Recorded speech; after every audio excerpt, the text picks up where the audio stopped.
இதுதான் நம்ம இறந்ததுக்கு அப்புறம் கிடைக்கிற சொர்க்கமா? அப்போ சரி, உச்சிகா பயிலுக யாரும் இங்க இல்ல, பண்டிகை கொண்டாடுகளே.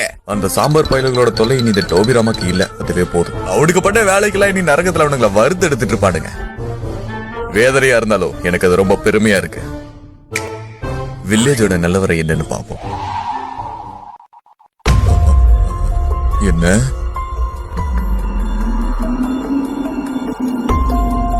என்ன இழவிது? வில்லேஜோட நல்லதுக்காகவோ என்னோட நல்லதுக்காகவோ உன்னோட கிளானியை நீ மொத்தமா வலிச்சு எடுக்க வேண்டியது இருக்கேட்டாச்சு. தெரியும், நீ மூடு. உச்சிகா பயிலுக சாவ போறானுங்களா? டான்ஸ் எவ்வளவு மோசமானவனா? இது மட்டும் முன்னாடியே தெரிஞ்சிருந்தா இருசன் அப்பவே லாடம் கட்டிட்டு உன்ன முன்னாடியே ஹொக்கா கேக்கிருப்பேன் டான்ஸோ.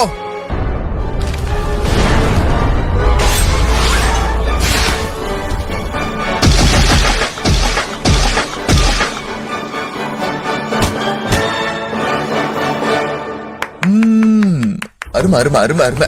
ஷோ உண்மையிலே சூப்பரா இருந்தது. அந்த உச்சிகா பயிலுகெல்லாம் மொத்தமா அழிஞ்சிட்டானுங்க. அப்ப இதுதான் அந்த சொர்க்கமா என்ன? இதுக்கப்புறம் நம்ம எல்லா நாளும் இங்கதான் இருக்க போறோம்னு நினைக்கிறேன். இல்ல